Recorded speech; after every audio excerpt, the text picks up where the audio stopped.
President Obama gets in agua caliente. Rand Paul weighs in on ISIS, or if you're the president, ISIL. Plus, we go under the radar, all coming up on The Rundown. All right, stand by. 10 seconds. Ready, camera, Talent. Ready, camera. Record. 3, 2, 1. Record. Greetings and thanks so much for joining us. This is The Rundown, where we take a look at some of the big stories making headlines. I'm your host, John Phillips. Joining us from Washington, D.C. is PJTV contributor Michelle Fields.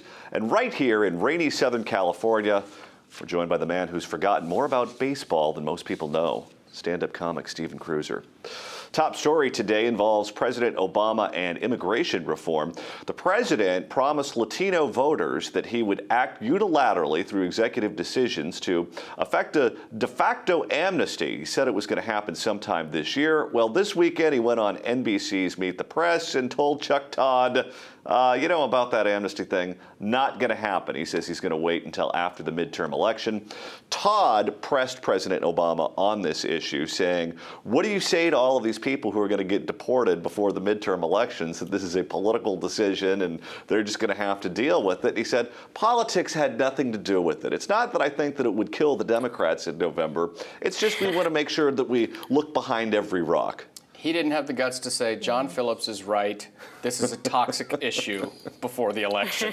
That's what he should have said, because you've been saying it all along. And you're right, of course. One of the modern media things that I can't stand the most is this whole politicians decrying politics all the time, saying, oh, it's politically motivated. Oh, it's not. You're a politician. It's all politics, okay? Don't say it's not. Stop. We're not that dumb, okay? Of course it's politically calculated. Everything that the upper level of both parties do is politically calculated. It's usually wrong, but it's politically calculated.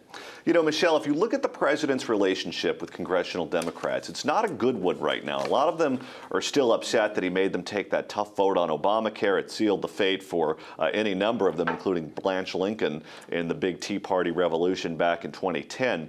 But there was a big piece in Politico right before the president announced his decision to delay the action, saying that congressional Democrats were lobbying him to not do this before the midterms. It looked like he actually listened to them. Is this going to help congressional Democrats to the point to where they won't incur the big defeats that we're all anticipating?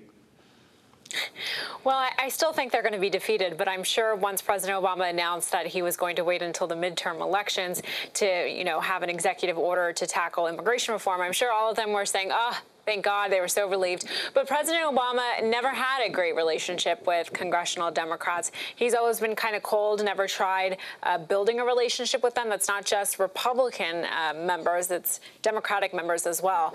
I think he understood that this is something that's going to really make the defeats in November embarrassing. And he wants to seal his his legacy, and his legacy he wants it to be immigration reform.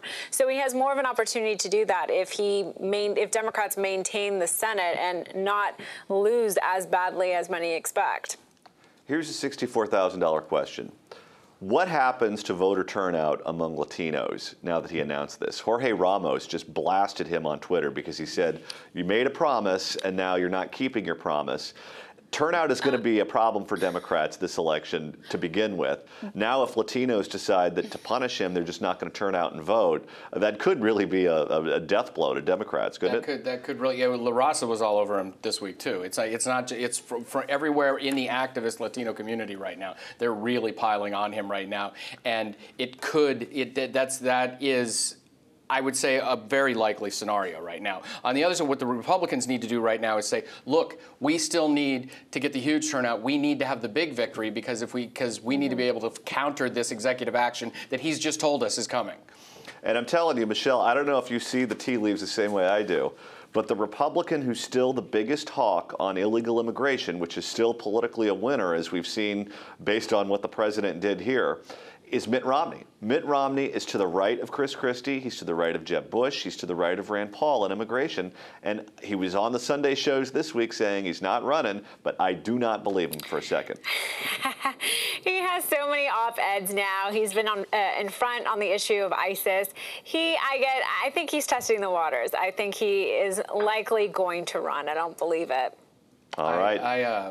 I got out of the shower this morning and Mitt Romney handed me a towel saying I'm not running.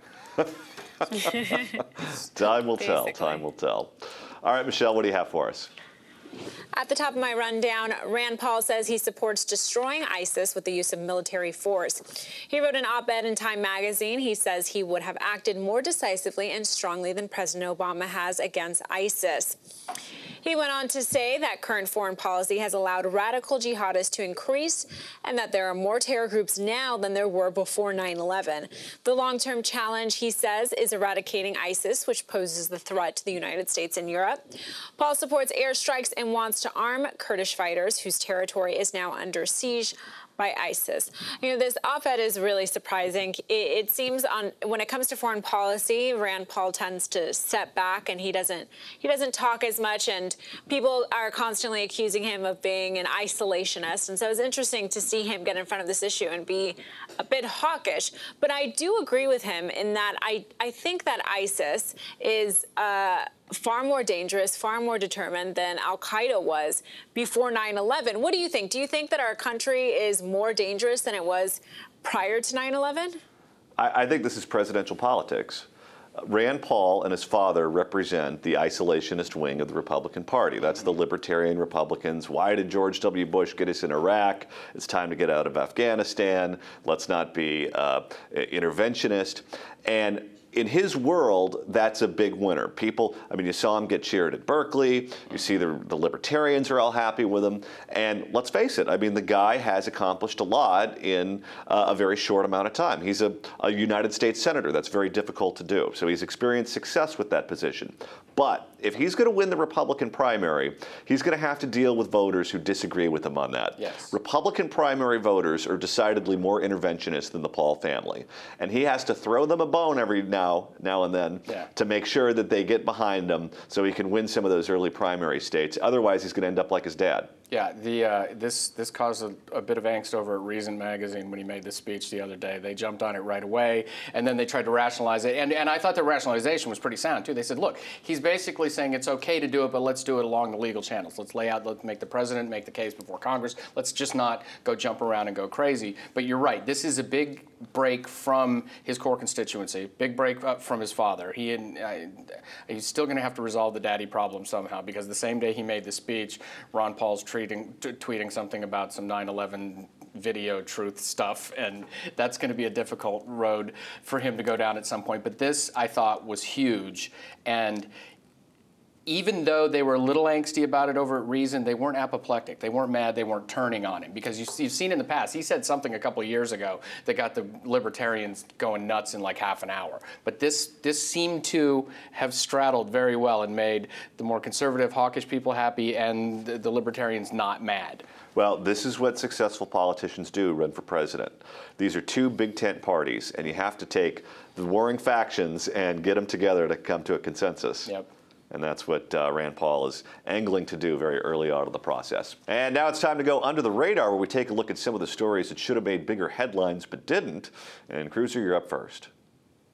Under my radar, an activist judge restores some voting trickery in Ohio. This was a Clinton-appointed judge. I wrote about this in PJ Tatler the other day. He restored what is called the Golden Week to Ohio early voting. They had Republican legislators had reduced it to 28 days, and the leftist activist groups were all saying they'd taken away early voting, which they had not. But this Golden Week allows them to register late and vote right away. You can just go down, register, vote that day. And that was the part that he was saying disenfranchised African Americans. So apparently all of the black voters in Ohio voted in that one early week and not the other ones. This, to me, is just another attempted voter fraud. That's all it is. It wasn't disenfranchising anybody. There was still a full month of early voting there. Which means MSNBC will go 24/7 on this is the new civil rights. Yes, it was the new. They were all saying early voting has been restored, and I was arguing, and it had never gone away. You can't restore something that's not gone. All right, Michelle, what do you have for us? Okay, under the radar, a record amount of Americans are not in the labor force. The participation rate of 62.8% matches a 36-year low. According to the Bureau of Labor Statistics, 92 million Americans are not in the labor force. So things are not looking good for our economy, unfortunately. There's a lot of the same. You know how you can always tell the economy's not doing well? Talk to small business people. Yes. Talk to guys on Wall Street. The stock market sometimes is divorced from the rest of the world, the rest of the economy. Yes. Talk to government employees. They don't know what's going on. You talk to small business people. They really know. And sadly, in a couple of years after Obamacare has been around for a while, just try to find small business people. That's true. All right, time for me to go under the radar, where a former U.S. senator is being stalked on the waterways. Of course, talking about Scott Brown, who is the former senator from the state of Massachusetts, now running for the U.S. Senate in the neighboring state of New Hampshire. He is out on a canoe getting some exercise, and a Democratic operative was following him also in another vessel. And we, of course, have seen this happen before with the whole George Allen macaca thing, where if you just follow someone around with a recorder long enough, then maybe you can get them to slip up and do something that would cause serious problems to the campaign. But I've never seen it happen on a lake before or a river. No, and Scott Brown is not really, I think he's pretty much established himself as the kind of guy who's not going to go wildly off script and do something stupid too. So I don't know what they thought he was going to do in the middle of a lake that was going to undo his candidacy. What do you he was dumping a body. What do you think, Michelle? Maybe they got a tip and that's why they were doing it. I'm not sure. But look, a lot of these members of Congress and people running for office they're high-profile people, and there's a market for dirt about these high-profile people. I'm surprised that TMZ hasn't come to Washington and taken over and followed these people with cameras and see what they do on their off time, because I bet you could find some pretty interesting stuff. Now, here's a question. Our former colleague, Alan West here. Yeah. Is a big scuba diver. Yeah. If he runs for office again, will the Democrats go underwater to try to find tape of him? There are about 10 shark jokes there. There are too many. They all just happened in my head at once. All right, that's going to do it for today's show. What do you think about the Democrats following Scott Brown on the canoe? And is President Obama breaking a promise to the Latino community by delaying his executive actions on immigration? We want to know what you think, so be sure to leave your comments in the comments section below. For Michelle Fields in Washington, D.C., and Stephen Cruiser joining me in Los Angeles, thanks so much for watching The Rundown. I'm John Phillips.